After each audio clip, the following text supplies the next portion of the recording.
Dated June 15, 1910, the sepia image showed the prominent Matthews family posed formally in their Victorian parlor. Richard Matthews, a successful textile merchant, stood beside his wife Elizabeth, with their 3 children seated properly in front. The family's wealth was evident in their fine clothing and the ornate furnishings surrounding them. Persian rugs, mahogany furniture, and oil paintings in gilded frames, speaking to their social standing in Boston's upper echelons.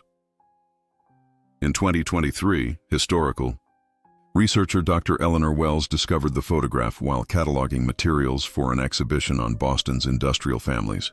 With a doctorate in American social history, Dr. Wells had developed a reputation for uncovering overlooked narratives within conventional historical accounts. At first glance, the Matthews photograph appeared to be a typical formal portrait of the era.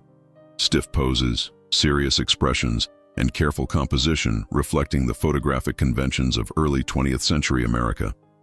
However, as Dr. Wells examined the photograph under proper archival lighting and magnification, something unexpected caught her trained eye.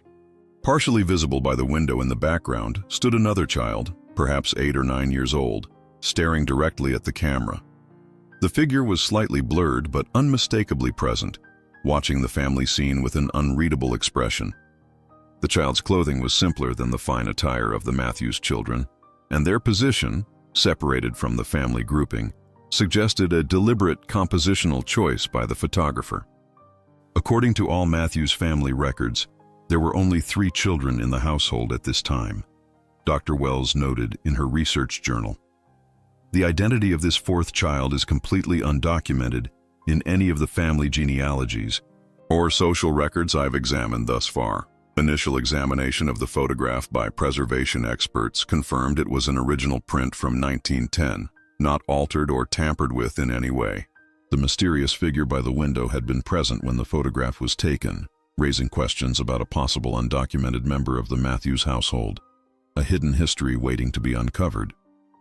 Dr. Wells began her investigation by examining official records from early 20th century Boston. The city's meticulous documentation provided a framework for understanding the Matthews family's public identity.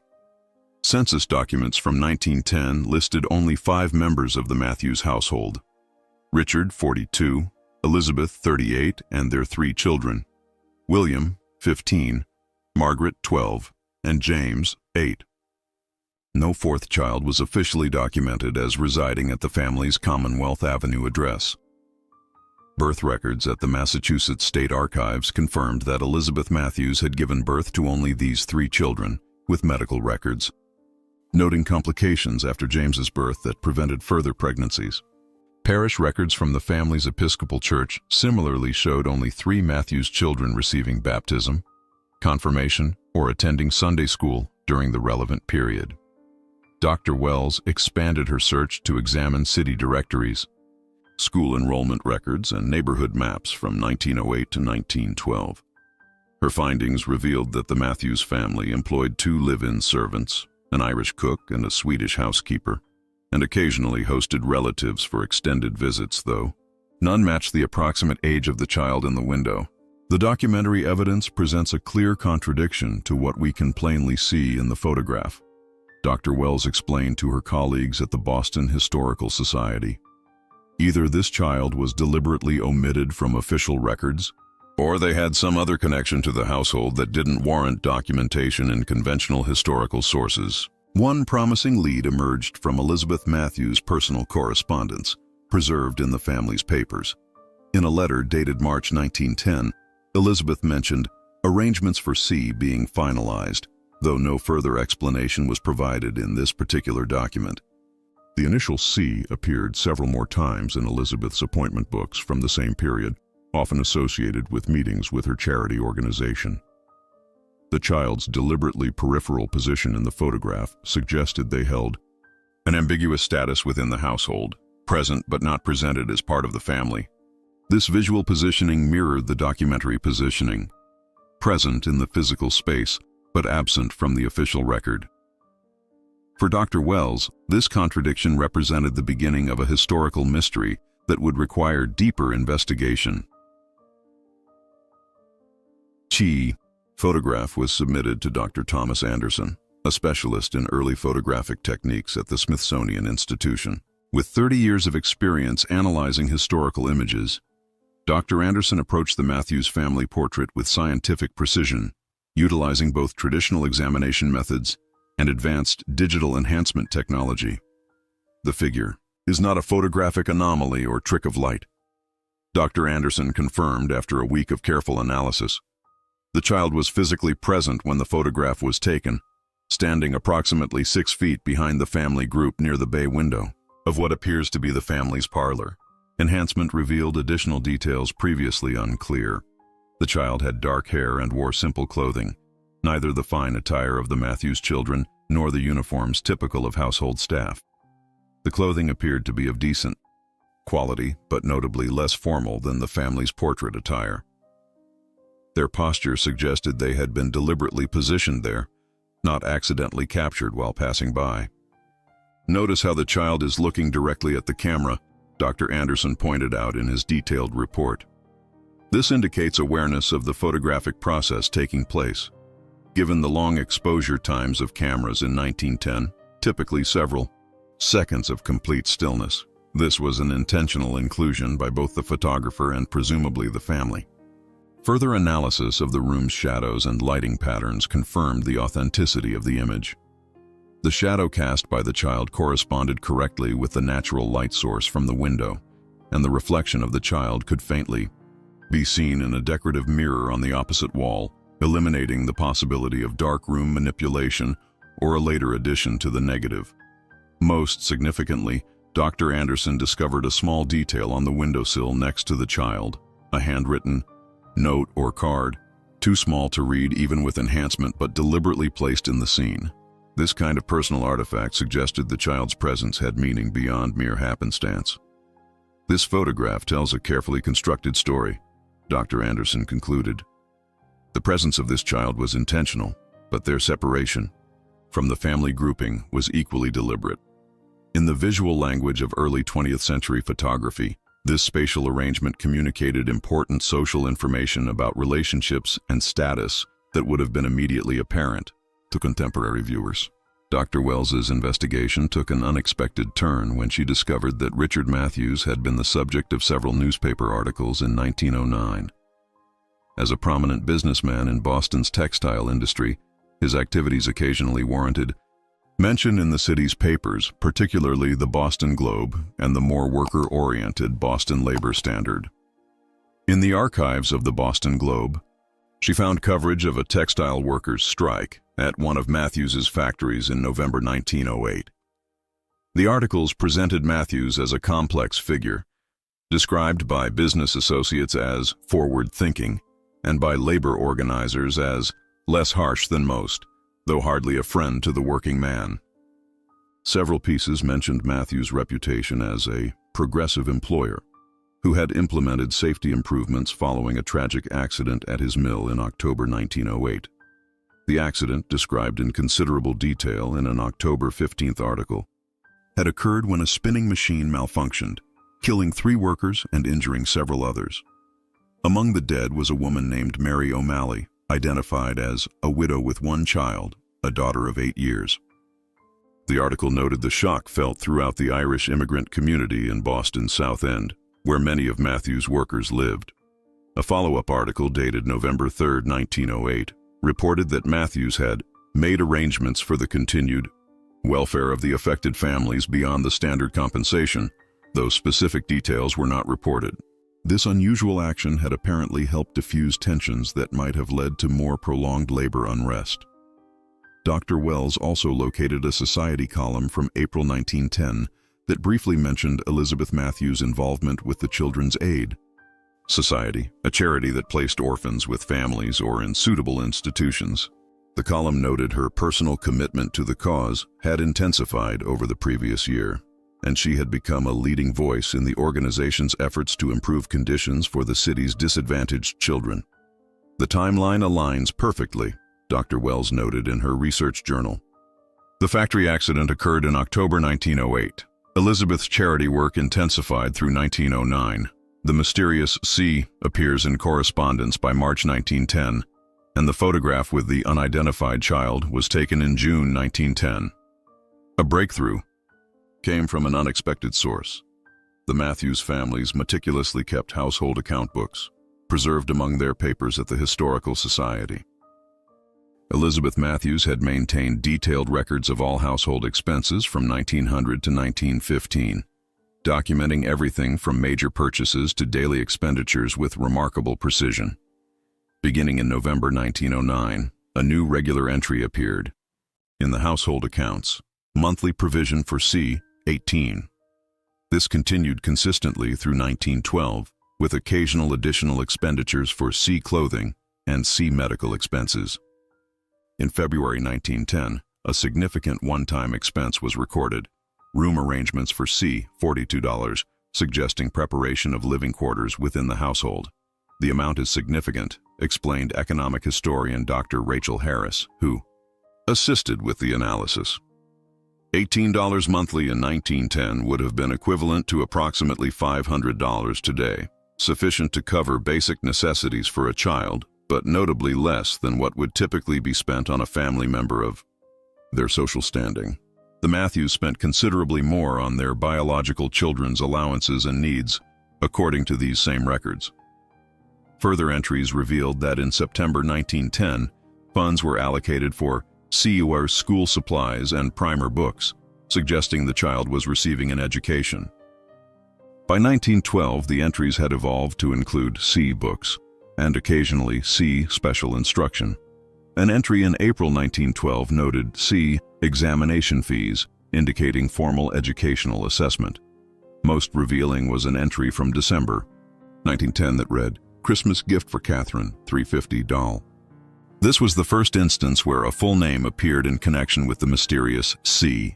Subsequent holiday entries included gifts for Catherine alongside those purchased for the Matthews children, though the amounts spent remained distinctly different, reflecting a hierarchical relationship. These account books tell us that the Matthews family was financially supporting this child named Catherine over multiple years. Dr. Wells concluded, "The expenditures suggest care that went beyond mere charity, yet the separate accounting and different scale of provision indicates the child maintained a distinct status from the Matthews children. She existed in an unusual intermediary position, neither servant nor family member in the conventional sense."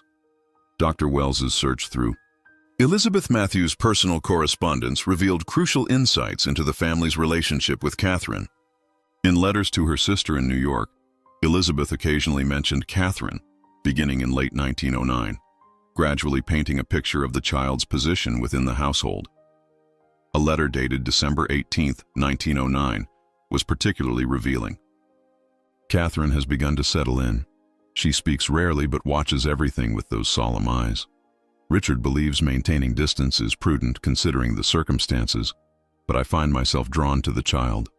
The circumstances of her coming to us remain a weight on my conscience, though I know we have done what is right by her. The alternative would have been unconscionable." In a letter from February 1910, Elizabeth wrote, "I have arranged a small room for Catherine adjacent to the servants' quarters, but with better appointments." Richard questioned the necessity of such accommodations, but I reminded him of his promise after the accident. He relented, though insists we maintain proper boundaries. The child needs stability after such tragedy, and I intend to provide it, within the constraints of our situation. By April 1910, Elizabeth's letters showed evolving family dynamics. The children have different reactions to Catherine's presence. William remains aloof. Margaret has shown unexpected kindness in teaching her to sew, and young James seems to have found a quiet companion for his reading. We maintain propriety in public, of course, but within our home, some natural affection has developed despite Richard's concerns about excessive attachment. The most significant letter, dated July 1912, revealed a turning point. Richard finally relented after seeing Catherine's exceptional performance on her examinations. She will join Margaret at the academy this autumn. It is not adoption. Richard is firm on this point, but it is a step toward providing her the opportunities her mother would have wished for her. The debt we owe can never truly be repaid, but perhaps this education might begin to balance the scales of justice. I only wish I could acknowledge her more openly without risking Richard's position or the family's standing. These private writings confirmed that Catherine had been taken into the Matthews household following her mother's death in the factory accident, a private act of restitution hidden from public view. To understand the full context of Catherine's story, Dr. Wells examined records from Matthews Textile Manufacturing Company archives, recently donated to the Boston Industrial History Museum, contained employment records, accident reports, and internal correspondence from 1900-1920, offering unprecedented insight into the business practices of the era. Catherine O'Malley's mother, Mary O'Malley, appeared in the employment records as a spinner hired in 1905. A widowed Irish immigrant who had lost her husband to pneumonia in 1903, she had worked at the factory for 3 years before the tragic accident. Her personnel file noted her as reliable, punctual, and skilled at her position, with no disciplinary incidents. The accident report from October 14, 1908, described in clinical detail a machinery malfunction that claimed the lives of 3 workers, including Mary O'Malley. The subsequent investigation revealed that a safety mechanism had been repeatedly reported as faulty, but repairs had been delayed to avoid production interruptions, a common but controversial practice in industrial operations of the period. Internal correspondence between Richard Matthews and his factory manager revealed the company's response. The situation with the O'Malley child requires immediate attention. There are no relations able to claim her in Boston, and the nearest family in Ireland cannot be reached. An orphanage seems the likely destination, though Mrs. Matthews has expressed reservations about this course of action given the circumstances of the mother's passing. A subsequent memo from Matthews dated October 30, 1908, directed, "Mrs. Matthews suggests a temporary arrangement at our household, while more suitable permanent accommodations are determined. Proceed with discretion. The matter is to remain private to avoid setting precedent with the other families affected." The most revealing document was a private note from the factory manager to Matthews dated 6 months after the accident. "Rumors among the workers regarding your household's care for the O'Malley girl are causing comment. While your charity is commendable, it may be prudent to consider how this appears to those who lost family members without similar consideration. The union representatives have made informal inquiries about different treatment of victims' families." Matthews's handwritten response in the margin read, "The arrangement continues as established." Archives of several Boston educational institutions. Initially, she found no record of Catherine O'Malley in the public school registries for 1909-1911, suggesting she may have received private tutoring during her first years with the Matthews family, a common practice for children in liminal social positions. Records indicated that Elizabeth Matthews arranged for her housekeeper's niece, a trained governess, to provide Catherine with basic education in reading, writing, arithmetic, and proper deportment. This education, while substantial, occurred within the household rather than in public or private institutions during this initial period. However, records from the prestigious Brookline Ladies' Academy showed that in September 1912, a Catherine Matthews was enrolled as a new student in the preparatory division. The application, signed by Richard Matthews, listed her as a ward of the family rather than a daughter, with a notation specifying special circumstances, discuss with headmistress privately. This distinction was significant in that era, explained education historian Dr. Sarah Peterson. A ward status acknowledged financial responsibility without the legal or social implications of adoption. It was a carefully chosen designation that kept clear boundaries while providing educational opportunities. The private notation suggests the headmistress was made aware of Catherine's background, unusual transparency for the time when such matters were typically concealed.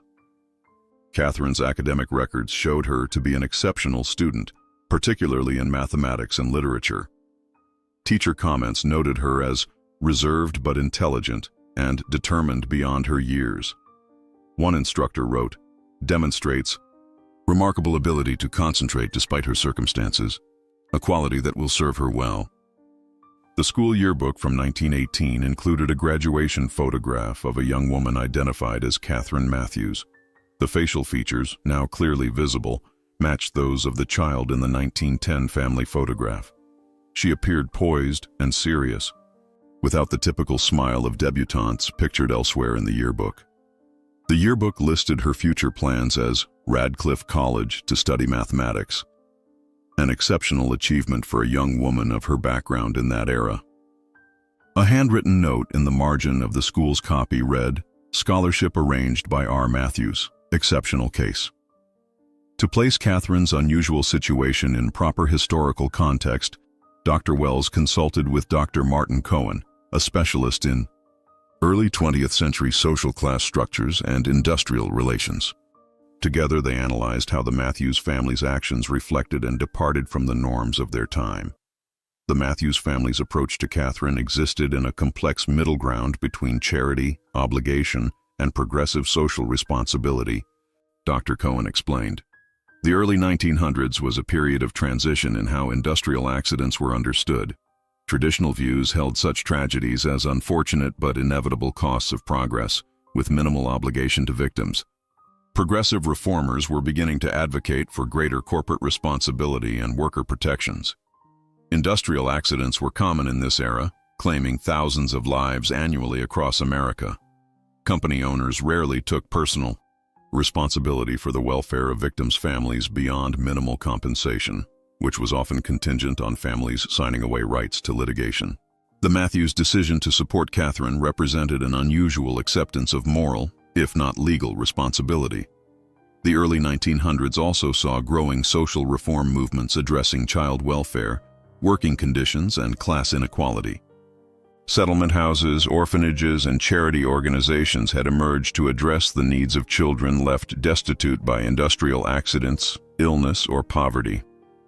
The Matthews approach, maintaining Catherine in their household while preserving class distinctions, reflected both progressive tendencies and the persistent social boundaries of the era. Her presence in the family photograph, visible but separate, perfectly symbolizes her status, Dr. Cohen noted. Including her at all was remarkable for the time, yet her placement by the window rather than with the family group maintained crucial social distinctions. The photograph captures precisely how the family negotiated their responsibility to her, acknowledging connection while preserving hierarchy. Research into similar cases from the period revealed that while charitable education of orphans existed as a practice among wealthy families, the integration of a worker's child into an industrialist's household was highly unusual. More typically, such children would be placed in orphanages or with working-class families, with minimal ongoing contact with the employer responsible for their parents' death. The final chapter of Catherine's story emerged through painstaking genealogical research. Census records, academic archives, and fragmented correspondence preserved in multiple collections. Dr. Wells was able to trace Catherine's path from the window of the Matthews parlor to a life that defied the limitations of her origins. After graduating from Radcliffe College in 1922 with a degree in mathematics, a rare achievement for women of any background in that period, Catherine Matthews, still using the Matthews name though never legally adopted, secured a position teaching mathematics at a women's college in New York. Her appointment letter noted exceptional recommendations from her professors, who praised her analytical mind and perseverance. Census records from 1930 listed her as professor of mathematics at the college, where she remained until her retirement in 1960. She published several papers on statistical analysis and co-authored a mathematics textbook widely used in women's colleges during the 1940s. She never married but maintained a long-term residence with another female professor of similar background and interests, a common arrangement for professional women of that era. Catherine maintained connections with Margaret Matthews throughout her life, as evidenced by correspondence found in Margaret's personal papers. The letters revealed a complex relationship that evolved from their unusual childhood connection into a friendship between educated women navigating different social worlds. In a letter from 1945, Catherine wrote to Margaret, "Though my path began in tragedy, the opportunity your family provided changed everything.